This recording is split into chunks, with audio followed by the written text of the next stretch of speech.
बिस्मिल्लाहिर्रहमानिर्रहीम।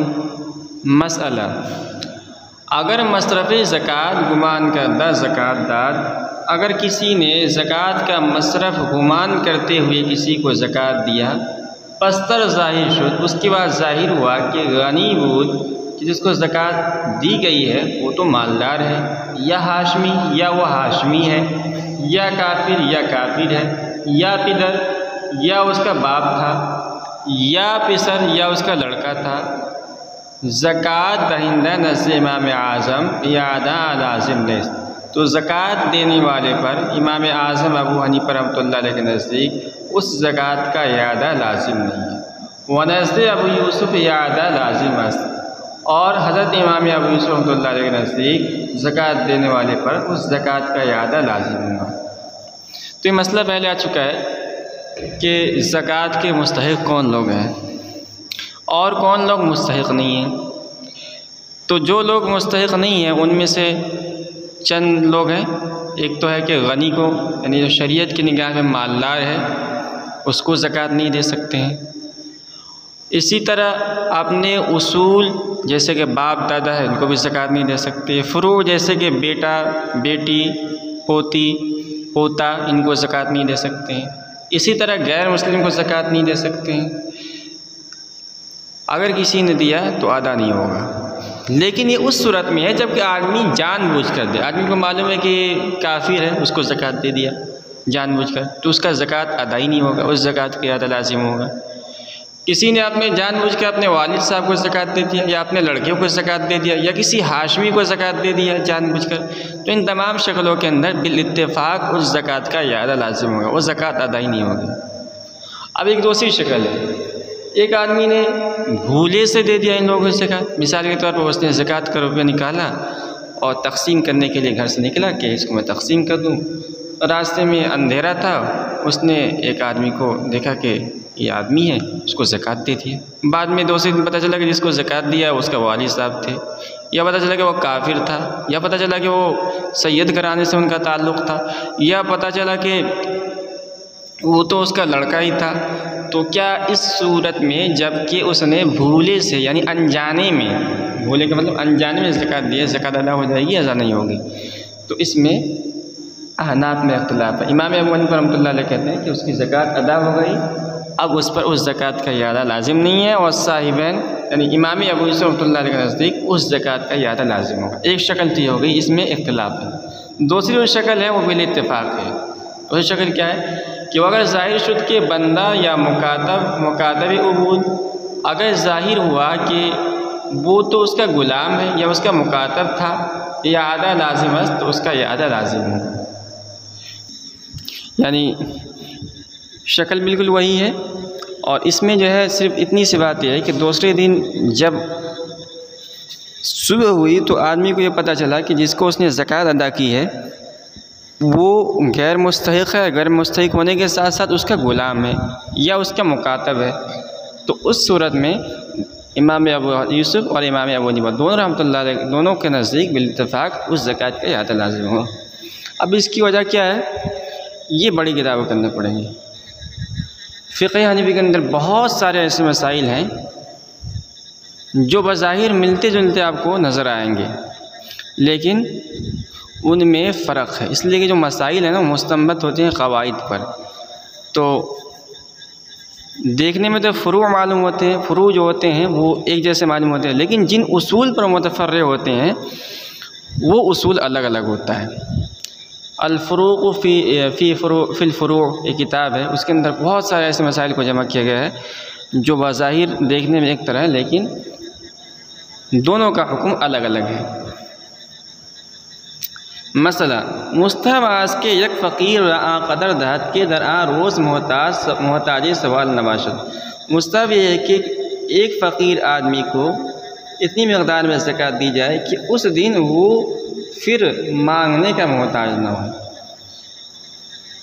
ज़कात आदमी निकाल कर गरीब आदमी को अदा करेगा तो ऐसा नहीं कि मिसाल के तौर पर उसने 1000 रुपये निकाला और 5-5 रुपये बांटता चला गया, जैसे कि लोगों का रिवाज है कि जो मस्जिद के आसपास बैठे होते हैं, दरगाह के आसपास बैठे हैं, उनको ले जाके 2 रुपये 4 रुपये करके बांट देते हैं। तो ये बेहतर नहीं है। बेहतर ये है कि आदमी जो मोहताज है, फ़कीर है, उसको इतनी रकम दे दे कि उस दिन उसको सवाल करने की ज़रूरत ही न पड़े। अब जो प्रोफेशनल फ़कीर होते हैं उनको तो लाखों रुपया दे दिया जाएगा तो भी सवाल करते रहेंगे, उनसे मतलब नहीं है। लेकिन जो सफ़ेद पोश गरीब होते हैं, जो वाक़ईतन मजबूर होते हैं, मजबूरी में हाथ फैलाते हैं, उनको अगर एक दिन में 100-200 रुपये 500 रुपये का थमा दिया जाए तो उस दिन सवाल नहीं करेंगे, इसलिए कि मजबूरी में हो जाती है।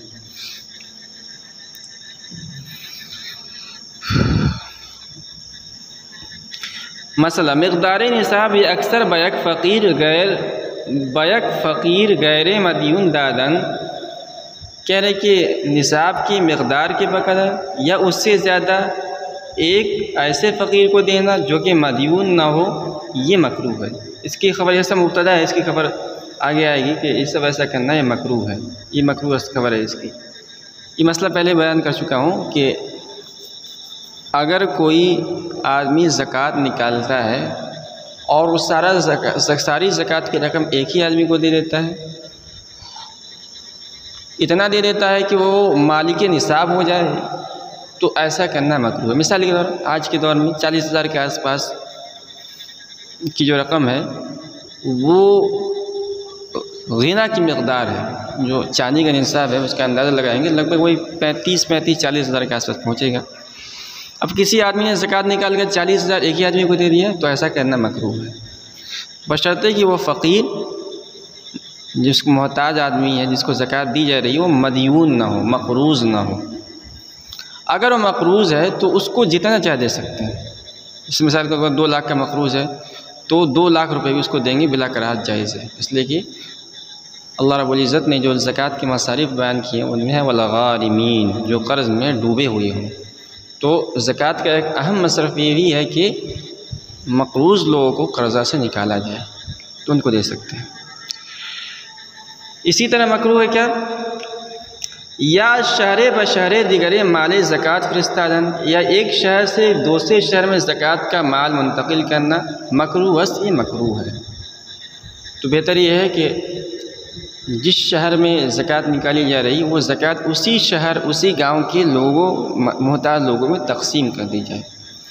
मगर अगर कोई हमारा रिश्तेदार है और वो दूसरे शहर में रहता है तो रिश्तेदार को दे सकते हैं, बल्कि उसमें दोहरा अजर मिलेगा। मगर वक्त के करीब या मोहताज दर शहर दिगर बाशद, मगर उस सूरत में उस शक्ल में जबकि उसका रिश्तेदार या उस शहर से ज़्यादा मोहताज लोग दूसरे शहर के अंदर रहते हैं। मिसाल के हमारा शहर है उसके अंदर तकरीबन सब लोग जो है बराबर हैं फ़क्र के अंदर, और हमारे शहर से 20 किलोमीटर दूर दूसरा शहर है, वहाँ सब गरीब लोग रहते हैं, यानी हमारे शहर से भी फ़कीरों से भी ज़्यादा फ़कीर लोग रहते हैं। तो अब हम ज़कात करके वहाँ मुंतकिल कर सकते हैं। मसला हर करा कुव्वते, इसको कूद पढ़िए, कूद के माने खाना। हर करा कूते यक रोज़ मैसर बाशद, जिस आदमी के पास एक दिन का गल्ला यानी खाने का सामान मौजूद हो, पूरा सवाल नबायत कर उसको सवाल नहीं करना चाहिए। मसला सदक़ा फ़ितर वाजिब अस, यहाँ से सदक़ा फ़ितर के मसाइल को बयान कर रहे हैं। कह रहे हैं कि सदक़ा फ़ितर वाजिब अस पर हर मुस्लिम के मालिक निसाब बाशद, सदक़ा फ़ितर वाजिब है हर उस आज़ाद मुसलमान पर जो कि मालिक निसाब हो, वहाँ निसाब फाजिल बाशद, और निसाब फाजिल हो अज़ दुयून कर्ज़ से, व हवाइज असलिया और हाजत असलिया से। तो सदक़ा फ़ितर के वजूब के लिए कुछ शर्तें तो वही है जो ज़कात के वजूब के लिए शर्तें हैं। मिसाल के तौर पर आदमी का आज़ाद होना और मालिक निसाब होना और हाजत असलिया से ज़ायद होना, मक़रूज़ ना होना, और कुछ शर्तें वो हैं जो ज़कात में तो है लेकिन सदक़ा फ़ितर के वजूब में नहीं है। मिसाल के तौर पर व नामी बूदने निसाब शर्त नहीं, निसाब का नामी होना ये शर्त नहीं है, बस हाजत असलिया से ज़ायद अगर मिल्क निसाब के बक़दर माल है तो आदमी पर सदक़ा फ़ितर वाजिब हो जाएगा। कह रहे बर मालिक ई चुनी निसाब गिरफ्तने सदका हराम है, इस कदर निसाब के मालिक पर सदका फ़ितर लेना हराम है। ये मसले पहले मैं बयान कर चुका हूँ कि अगर आदमी के पास मिल्के निसाब, आदमी मालिक निसाब है, खा एक दिन के लिए क्यों ना हो, हाजत असलिया से ज़ायद है, मकरूज़ नहीं है, और एक दिन के लिए मिल्के निसाब के वक़दर उसके पास माल लगाए, तो वो आदमी शरीयत की निगाह में क्या हो गया, गनी हो गया, मालदार हो गया। अब उसको उसके लिए ज़कात का लेना हराम है। सदक़े फ़ितर किन लोगों की तरफ से अदा किया जाएगा? कह रहे सदक़े फ़ितर अज़ नफ्स खुद दहद, सदक़े फ़ितर अपनी तरफ से अदा करे, और फ़रज़ंदानी सगीर, और अपने नाबालिग बच्चों की तरफ से अदा करेगा। अगर मालिक निसाब नबाशन, अगर वो नाबालिग बच्चे मालिक निसाब ना हो, अगर वो मालिक निसाब है तो उनकी माल से अदा किया जाएगा। वो अगर बाशन अज़माल आहा दादा शवत, और अगर वो बच्चे मालिक निसाब हों तो उन नाबालिग बच्चों के माल से अदा किया जाएगा। वज़ बंदगाने खिदमत खुद बिदहद, और अपनी खिदमत वाले ग़ुलाम की तरफ से खुद अदा करेगा। एक आदमी है, बहुत मालदार है, उसने जो है 5 ग़ुलाम ख़रीदे हैं, और ग़ुलाम को तिजारत की नीयत से नहीं ख़रीदा बल्कि अपनी खिदमत की नीयत से ख़रीदा है, तो उनकी तरफ से भी वो सदक़ा फ़ितर अदा करेगा। नाज़ बंदगाने तिजारतें, न कि तिजारत वाले ग़ुलाम की तरफ से, यानी एक आदमी है, उसने चंद ग़ुलाम ख़रीदे हैं, खिदमत के लिए नहीं खरीदे, इसलिए से ख़रीदा कि मैं इसको 1000 दिरहम में ख़रीदा हूँ, 1500 दिरहम में फ़रोख्त कर दूँगा जब इनकी कीमत बढ़ जाएगी, तो उनकी तरफ से सदक़ा फ़ितर वाजिब नहीं है। अगरचे बंदा मुदब्बर या उम्मे वलद बाशत, अगरचे वो ग़ुलाम मुदब्बर या उम्मे वलद हो, मुदब्बर पहला चुका है, उस ग़ुलाम को कहते हैं जिसके आका ने कह दिया हो कि मेरे मरने के बाद आज़ाद हो। उम्मे वलद उस बानी को कहते हैं जिससे मालिक का बच्चा पैदा हो जाए। तो उम्मे वलद को बेचा नहीं जा सकता है, मुदब्बर को भी बेचा नहीं जा सकता है, लेकिन इनकी तरफ से ज़कात उस पर लाजिम नहीं है।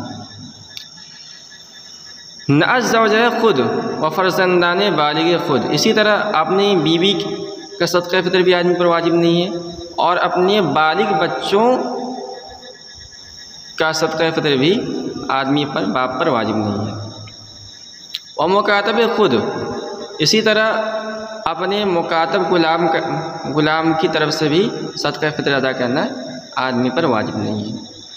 इसी तरह नाज़ बंदगाने गरिख्ता, और इसी तरह मफ़रूर ग़ुलाम की तरफ से भी सदक़ा फ़ितर अदा करना वाजिब नहीं है। एक ग़ुलाम है, उसको खिदमत के लिए उसने रखा था, लेकिन सरकश ग़ुलाम था, अपने आका को छोड़कर भाग गया, तो उसकी तरफ से सदक़ा फ़ितर अदा करना इस पर आका पर लाजिम नहीं है। अगर मफ़रूर ना होता तो उस पर लाजिम होता। कह रहे मगर बाज़ आमदन, मगर वापस आने के बाद में उस मफ़रूर ग़ुलाम को तनब्बुह हुआ कि मेरा आका तो बहुत अच्छा था, चलो वहीं चलते हैं, वापस आ गए, तो अब उसको सदक़ा फ़ितर उसकी तरफ से अदा करना भी आका पर लाजिम हो जाएगा। वो अगर एक बंदा या चंद बंदा दर चंद कस मुश्तरक बाशन, कह रहे कि अगर एक आदमी या चंद आदमी द चंद कस मुश्तरक बाशन, चंद आदमियों में मुश्तरक हो, अगर एक बंदा या चंद बंदा, अगर एक ग़ुलाम या चंद ग़ुलाम द चंद कस मुश्तरक बाशन, चंद आदमियों के दरमियान मुश्तरक हो, यानी किसी का मुश्तरक ग़ुलाम है 4-5 आदमी का, नज़द इमाम आज़म हज़रत इमाम आज़म अबू हनीफ़ा रहमतुल्लाह अलैह के नज़दीक सदक़ा फ़ितर आ बंदा बरकत से वाजिब नशवन, उस ग़ुलाम का सदक़ा फ़ितर किसी पर वाजिब नहीं होगा।